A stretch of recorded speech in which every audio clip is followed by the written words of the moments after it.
Puro galit sa puso ang nararamdaman niya sa mga oras na ito. Laging bumabalik sa memorya niya ang katawan ni Ella habang may kasamang lalaki at magkalapit ang mga labi nilang dalawa. Pakiramdam ni Ella ay bigla siyang tinamaan ng kidlat dahil sa kanyang narinig mula kay Mike. Hindi siya makapaniwalang masasabi nito ang ganoong mga salita na parang baliwala lang sa kanya. Pero hindi siya dapat mawala ng pag-asa. Galit lang ito at hanggat maaari, ipaglalaban niya ang pag-iibigan nilang dalawa. Mike, huwag mo namang gawin sa akin to, babe. Maawa ka sa akin. Mahal na mahal kita at hindi ko kayang mawala ka sa akin. Mahigpit niyang niyakap si Mike habang patuloy sa pagmamakaawa. Ngunit parang bato na ang puso nito. Naluluhang kumalas ito mula sa mahigpit niyang pagkakayakap at tinulak siya dahilan para matumba siya sa kama. Hindi pa rin sumuko si Ella at lumuhod uli ito sa harapan ni Mike habang humahagulhol sa pag-iyak. Mike, huwag mo namang gawin sa akin to. Please. Galit ka lang, babe. Hindi kita niloko. Maniwala ka naman sa akin, oh. Hindi ko na alam kung anong paniniwalaan ko sa relasyon nating ito, Ella. Kaya hanggat hindi mo nauubos ang pasensya ko, pirmahan mo na ang annulment at umalis ka na. Pagbalik ko, ayoko nang makita ang pagmumukha mo at baka hindi na ako makapagtimpi pa at tapusin na kita. Nakaisang hakbang pa lamang si Mike upang umalis nang biglang niyakap ni Ella ang mga binti niya, dahilan para tumigil uli siya sa paglalakad. Pinipigilan ni Mike ang sarili na maawa kay Ella. Bumubuhos na rin ang luha niya habang hinahatak ang mga binti niya sa pagkakayakap ng kanyang asawa. Bitawan mo ako, Ella. Huwag mong hintayin at tadyakan pa kita. Matapang niyang pagkakasabi bago nagpatuloy ulit sa paglalakad. Sa mga narinig ni Ella, tuluyan ang sumabog ng pinong-pino ang puso niya. Wala nang rason para magmakaawa kay Mike dahil sarado na ang puso nito para sa kanya. Buo na ang desisyon nitong hiwalayan siya. Mike! Napatigil si Mike sa paglalakad palabas ng pinto nang marinig ang tawag ni Ella sa kanya. Bakit ba ang dali-dali mong maniwala sa iba kaysa sa akin, babe? Akala ko minahal mo ko ng totoo. Lagi mong sinasabi sa akin na hindi mo kayang mawala ako sa buhay mo. Pero nang dahil lang sa mga larawan kong yan na hindi ko alam kung sinong nagpadala sa'yo, nakalimutan mo kaagad ang lahat ng mga pangako mo sa akin. Gusto mo na magpaliwanag ako sa'yo. Pero para saan pa ang paliwanag ko? Kung ikaw mismo ang nagsara ng puso mo para paniwalaan ang lahat ng mga sinasabi ko. Ang lupit mong magmahal, babe. Ngayon ko lang na-realize kung gaano kadali para sa'yo ang mahalin ako noon. Ganoon din kadali sa'yo, nabitawan ako ngayon. Pero hindi kita masisisi. Nakahanda akong mawala sa buhay mo kung yan ang gusto mo. Hindi alam ni Mike kung paano sasagutin ang lahat ng mga binitawang salita ni Ella. Bawat bigkas ng mga salita nito ay parang patalim na direktang tumatago sa kanyang puso. Umangat siya ng tingin at lumingon sa asawa para lang magulat nang makita si Ella na may hawak ng patalim sa kanyang mga kamay. Ella, anong ibig sabihin nito? Bitawan mo yan. Saan mo kinuha yan? Ito ba? Lagi kong daladala ito simula nang dinukot ako. Hindi ko inaasahan na sa sarili ko rin pala ito gagamitin. Nababaliw niyang sagot habang nagpapalitan sa pag-iyak at pagtawa. Patuloy sa pagbuhos ang mga luha ni Ella habang mapait na tinititigan ang lalaking minahal niya. Babe, ang hirap mong mahalin, ngunit mas mahirap kang kalimutan. Lahat ng pinangako ko sa'yo noon, lahat yun, totoo. At kahit kailan, hindi kita niloko. Pero kung ang pagkawala ko ang siyang magpapatunay ng totoong nararamdaman ko sa'yo, gagawin ko ang gusto mo. Kaya kong buruhin ngayon ang buhay ko sa harapan mo mismo. Ngunit ipangako mo sa akin, babe, na wag mo akong hahanapin sakaling dumating ang araw na malaman mo kung ano ang totoo. Lumapit siya kay Mike at kinuha ang kamay nito. Pinahawak niya ang patalim at agad na itunutok sa dibdib niya. Gawin mo na ngayon, babe, para matahimik na tayo pareho. Simula sa araw na ito, pinapalaya na kita. Huwag kang mag-alala. Pinirmahan ko na ang divorce paper ayon sa gusto mo. Salamat dahil sa loob ng 3 taon, hinayaan mong mahalin kita. At pinaramdam mo sa akin kung gaano mo rin ako kamahal. Kahit na peke naman talaga ang lahat. Ngunit isa iyon sa pinakamagandang nangyari sa buhay ko. Ikaw ang buhay ko, babe. At masaya akong pakawalan ka kung yan ang nakapagpapasaya sa'yo. Parang nahimasmasan si Mike sa kanyang nagawa at akmang kukunin na niya ang patalim upang ilayo. Ngunit pinigilan nito ng mga kamay ni Ella at persahang sinaksak iyon sa dibdib niya. Tulala at nakaawang ang mga labi ni Mike nang makita ang maraming dugo na biglang lumabas sa dibdib ni Ella. Para siyang binuhusan ng malamig na tubig dahil kaya nitong patayin ang sarili para lang mapatunayan ang pagmamahal nito sa kanya. Ano bang ginawa niya? Sana maging masaya ka, babe. Ito ang mga huling salita na binitawan ni Ella bago siya nawala ng malay. Ella! Agad niyang sigaw sa asawa nang bigla na lang itong natumba. Mabuti na lang at nasalo niya kaagad. Maputla na ang bibig nito at parang hindi na rin humihinga. Sinuntok niya ang kanyang sarili sa sobrang pagsisisi. Nagpadala siya sa kanyang galit at selos. Natatakot siya na maaaring tuluyang mawala si Ella. Mabilis niya itong binuhat palabas ng mansyon. Ininda ni Mike ang biglang pagbuhos ng malakas na ulan habang tinatakbo si Ella papasok ng sasakyan. Tarantang pumasok na rin si Mang Tomas sa sasakyan ng driver's seat nang makitang buhat-buhat ni Mike ang asawang duguan. Kahit naguguluhan sa mga nangyari, ay pinabilisan na lang niya ang pagpapatakbo ng sasakyan. Babe! Sambit ni Mike sa pangalan ni Ella. Ngunit walang kahit anong karugtong ang gustong niya ngayon ng kalaban niya dahil nagpadala siya sa galit na hindi malang pinakinggan ang paliwanag ng asawa. Ngunit walang kahit anong karugtong ang gustong lumabas sa mga labi niya. Sarili niya ngayon ang kanyang kalaban dahil nagpadala siya sa galit na hindi malang pinapakinggan ang paliwanag ng asawa. Masyado siyang nabulag sa paniniwalang lahat ng babae ay hindi mapagkakatiwalaan at kahit pa sa babaeng mahal na mahal niya. Di nagtagal ay nakarating na rin sila sa Cassie Hospital. Laking gulat ni Axel nang makita ang pinsan na naniligo sa sariling dugo. Mike, anong nangyari kay Ella? Muntik pa niyang masabi ang Cassie. Parang susuntukin niya ang kaibigan dahil sa pinagagagawa nito. Akala niya kaya nitong protektahan si Ella, ngunit nagkamali pala siya. Axel, kasalanan ko itong lahat. Iligtas mo siya, please. Pagmamakaawa niya sa kaibigan. Susubukan ko ang lahat ng makakaya ko, Mike. Malalim ang sugat sa kanyang dibdib. Parang galit na sagot ni Axel sa kanya at saka mabilis nitong ipinasok si Ella sa loob ng operating room. 6 hours nang naghihintay si Mike sa labas ng operating room, ngunit hindi pa rin lumalabas si Axel. Gusto na niyang pasukin ito sa loob. Another 2 hours ulit siyang naghintay. Pabalik-balik siyang naglalakad sa hallway, hindi mapakali, at parang nababaliw na sa kakaisip kung ano na ang nangyari kay Ella sa loob.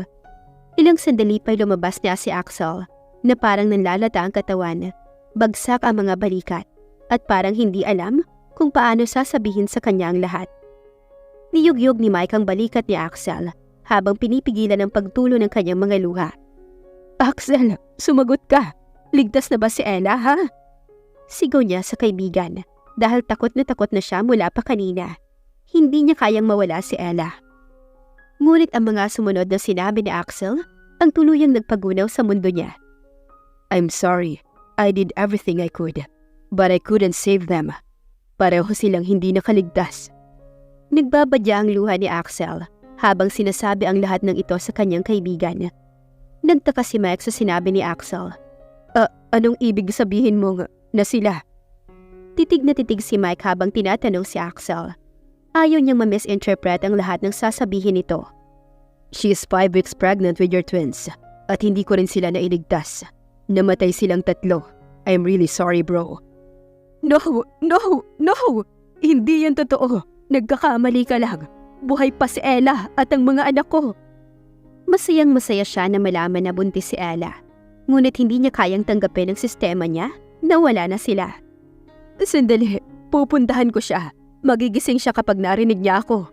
Ella! Sigaw niya habang papasok sa loob ng operating room. Ngunit agad siyang napaluhod sa kama nang makita ang puting kumot na nakatakip sa buong katawan ng asawa. Mahigpit niyang niyakap ang katawan ni Ella habang patuloy na sinisigaw ang pangalan nito. Ella, babe, huwag naman ganito. Gumising ka. Hindi ko sinasadya, babe. I'm sorry, babe, kung hindi ako naniniwala sa'yo. Pati anak natin nadamay sa kalokohan ko. Ella, maawa ka. Gumising ka. Kahit anong yugyog at higpit ng pagkakayakap ni Mike kay Ella, ay hindi pa rin ito gumagalaw. Gusto na niyang mawala ng mga oras na iyon. Hindi na niya maibabalik ang buhay ni Ella. Pero hindi ito pwede. Buhay pa siya. Natutulog lang siya ngayon. Pinaniwala niya ang sarili na buhay pa si Ella. Ayaw tanggapin ang kanyang sistema na wala na ito. Babe, tandaan mo, magpapatiwakal ako. Huwag ka namang ganyan, please. Nandito na ulit ako, babe. Itutuloy natin ang pangako natin sa isa't isa. Nakikita mo ba itong pangalan mo na nakaukit sa dibdib ko? Gusto ko ring malaman mo na ikaw lang ang babaeng mamahalin ko. Kaya gumising ka na, please. Parang nababaliw na siya. Ngunit wala nang Ella na sasagot sa kanya.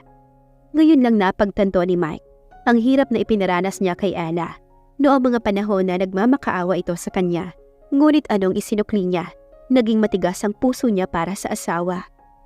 Babe, gumising ka na, please. Hindi ko kailangan ng kalayaan na binigay mo. Maawa ka, Ella. Gumising ka. Sir, sorry. Kailangan na naming madala ang pasyente sa morgue. Sabi ng dalawang nurse kay Mike, ngunit hindi siya pumayag. Anong morgue? Buhay pa ang asawa at anak ko. Subukan niyo siyang dalhin. Makakatikim kayo sa akin. Galit na galit siya habang sinisigawan ng dalawang nurse. Hindi na nakatiis si Axel na kanina pa nakamasid sa kaibigan. Kaya nilapitan niya ito at pinayuhan. Bro, alam kong masakit ang pagkawala ni Ella. Ngunit kailangan muna natin siyang madala sa morgue para ma-freeze ang kanyang katawan. Axel, hindi pwede. Akala ko kaibigan kita. Bakit hindi ka naniniwala na buhay pa si Ella at ang mga anak namin? Nandito siya sa puso ko, Axel, at nararamdaman ng puso ko na buhay pa rin sila ng mga anak ko. Sige na, kunin niyo na siya. Sinanyosa ni Axel ang dalawang nurse upang dalhin na ang katawan ni Ella sa morgue. Nang makita ito ni Mike, ay agad siyang nag-hysterical at hinabol ang dalawang nurse na mabilis ang mga hakbang habang tinutulak ang higaan ng katawan ni Ella papunta sa morgue. Subalit nakadalawang hakbang pa lang siya nang mawalan kaagad siya ng malay sa pagturok ni Axel ng gamot na pampatulog sa kanya. Samantala sa morgue, agad na pinalitan ng dalawang masked man ang katawan ni Cassie. Ang totoong katawan niya ay lihim na dinala papasok ng isang secret passage ng hospital, patungo sa rooftop kung saan maraming nakabantay ng mga armadong lalaki. Sa likod ng mga ito ay may nakalabag na isang private jet na may sakay na maraming famous doctor at nurses. Hinihintay nila ang pagdating ng katawan ni Cassie upang dalhin sa Amerika. Ilang sandali pa'y lumipad na ang isang private jet, lula ng katawan ni Cassie. Samantala, nagising si Mike sa isang private room sa loob mismo ng opisina ni Axel. Napabalik ko siya ng bangon nang maalala niya si Ella na dinala ng dalawang nurse kanina sa morgue. Teka, anong oras na ba? Bakit siya nakatulog? Mabilis siyang lumabas ng silid na yon upang hanapin si Ella. Nagulat pa siya nang nadatnan niya si Axel na nakaupo sa swivel chair ng sariling opisina nito. Axel, nasaan si Ella? Kailangan ko siyang puntahan. Nandoon sa morgue ang katawan niya. Agad ding sagot ni Axel. Sinabi ko na sa iyong buhay si Ella. Bakit doon mo siya dinala? Mike, doktor ako. Kaya ako sinasabi ito sa iyo dahil alam kong hindi na maibabalik ang buhay ni Ella. Tanggapin mo na lang na wala na siya. Hindi pa siya patay. Buhay siya! Buhay siya! Tuluyan na namang bumuhos sa mga luha ni Mike. Hindi niya talaga kayang tanggapin na hanggang dito na lang ang pagsasama nila ng kanyang asawa. Lumuhod siya sa harapan ni Axel habang nagmamakaawa. Axel, maawa ka. Buhay pa si Ella. Hindi ko matatanggap ito. Bakit ngayon pa? Kung kailan handa na kaming magka-baby? Napaluha na tanong ni Mike sa kaibigan niya. Tanggapin na lang natin ang katotohanan na wala na sila, bro. Sa ngayon, kailangan mong magpakatatag. Isipin mo na lang na lahat ng mga bagay na nangyari ay may malalim na dahilan. Darating ang araw na maghihilom na rin ang sugat sa iyong puso. Maramdaming payo ni Axel kay Mike. Hindi, bro. Si Ella lang ang buhay ko. Siya lang nagpapasaya sa akin. Pero nangyari na ang lahat, Mike. Hindi matatahimik si Ella kung palagi kang nagkakaganyan. Ayusin mo ang buhay mo dahil yon ang gusto niya. Anong ibig mong sabihin? Bago siya namatay, sinabi niya sa akin na masaya siya sa desisyon na pinili niya at huwag mong pababayaan ang sarili mo dahil lang sa nagsisisi ka. Kaya bro, ito ang gusto ni Ella. Pinakawalan ka na niya. Kaya nararapat lang na pakawalan mo na rin siya. 3 days after, araw ngayon ang libing ni Ella. Pero pakiramdam niya ay ayaw niyang bumaba ng sasakyan upang makilibing. Hindi niya pa rin matanggap na nandito siya ngayon, ililibing ang sarili niyang asawa, kasama ang kanilang magiging anak sa sinapupunan nito. Sobrang sakit ang pinarana sa kanya ng tadhana. Mas gugustuhin pa niyang makita si Ella sa piling ng iba, kaysa ganito na, kahit kailan, hindi na niya makikita pa.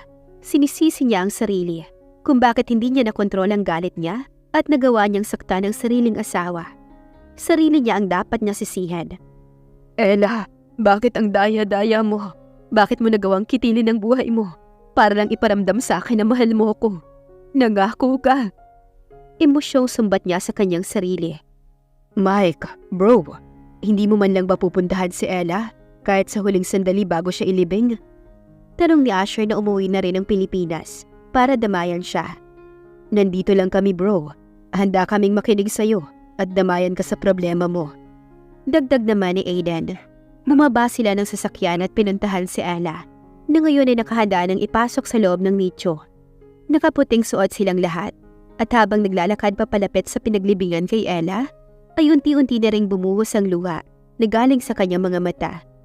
Pabigat ng pabigat ang bawat hakbang ng kanyang mga paa, at hanggang ngayon, naririnig pa rin niya ang mga tawa ni Ella habang kinikiliti niya ito. Ang mga namumula nitong muka dahil sa galit kapag inaasar niya. Ang mga tattoo na sadya pang pinaukit nito para lang patunayan sa kanya sa buong buhay nito na siya lang ang lalaking mamahalin nito, at ang pangako nito sa kasal nila na agad siyang natigil sa paglalakad nang ma-realize niya ang isang bagay na biglang pumasok sa isip niya. Minsan, naiirita ako sa'yo, pero dahil dun, hindi ko na malaya na minahal na pala kita. At ayaw kong darating ang araw na maghihiwalay tayo. I promise to live with you and love with you, to stand by your side and sleep in your arms, hand in heart, heart in heart. Let's go on with this, so that we can grow old together. Parang nahimasmasan si Mike nang maalala ang mga pangako nila ni Ella. Kaya agad siyang tumakbo at pumasok mismo sa hukay na pinaglibingan ng kanyang asawa. Nagulat ang lahat nang makita siyang hinuhukay ang kabaong ni Ella, na ngayon ay nakahimlay na sa loob at unti-unti nang tinatambakan ng lupa ng mga tauhan niya. Sandali, kailangan kong makita ang asawa ko. Sabay hukay ng mga lupa na nakatakip na ngayon sa kabaong ng kanyang asawa. Mike, anong ginagawa mo? Bigyan mo ng katahimikan si Ella. Saway ni Axel. Hindi pa siya patay. Nangako siya sa akin, Axel. Magsasama kami hanggang sa pagtanda namin.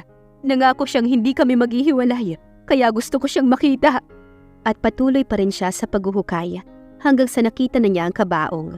Akmang bubuksan niya na ito nang pigilan siya ni Axel. Mike, nababaliw ka na ba? Nananahimik na si Ella. Maawa ka naman sa kanya. Palayain mo na siya. Naiiyak ng saway sa kanya ni Axel.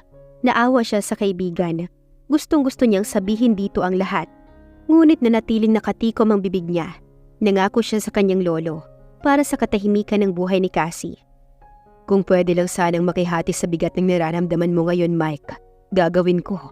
Pero ikaw din ang dahilan kung bakit nangyari ang lahat ng ito. Bulong ni Axel sa kanyang sarili. Kahit biglang bumuhos ang malakas na ulan, tuloy pa rin si Mike na buksan ang kabaong ni Ella. Nakita niya ang mapayapa nitong mukha na parang natutulog lang. Babe, kukunin kita ngayon din. Alam kong buhay ka pa at ang anak natin.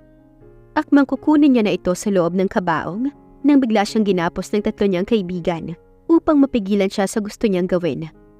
Mike, ano ka ba? Pakawalan mo na si Ella, bro. Please naman, kung talagang mahal mo siya, hayaan mo na lang siya sa buhay na pinili niya.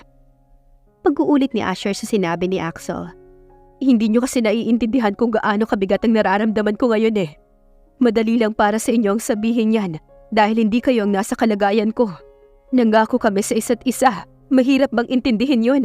Magsasama kami hanggang kamatayan. At saka nito niyakap ang kabaong ni Ella. Kinuha niya ang singsing sa kanyang bulsa na siyang isosorpresa sana niya kay Ella noong birthday niya. Babe, nakikita mo ba itong singsing na to? Gusto kong ibigay ito sa'yo ngayon, sweetheart. Kinuha nito ang kamay ni Ella at isinuot ang singsing sa daliri nito. Muli akong nangangako at sinusumpa ko sa sarili ko na ikaw lang ang babaeng pagkakamahalin ko hanggang sa wakas ng buhay ko. Magsasama tayo ulit, babe. Yung masaya kasama ng mga anak natin. Hindi na makayanang tignan ng kanyang mga kaibigan si Mike na para bang tuluyan ang nabaliw dahil sa pagkawala ni Ella. Lahat sila ay umiiyak ngayon dahil sa nasaksihan ng kanilang dalawang mata. Ayaw pa rin itong magpaawat at tuloy pa rin sa pagyakap sa katawan ng kanyang namayapang asawa. Hinayaan na lang muna nila ito hanggang sa tuluyan ng hindi kinaya ng katawan ni Mike ang pangungulila sa kanyang anak at asawa. Kaya tuluyan na siyang bumagsak sa lupa at nawala ng malay. Agad naman nila itong dinala sa kotse at hinayaan na ang mga tauhan na lamang nito ang maglibing uli kay Ella.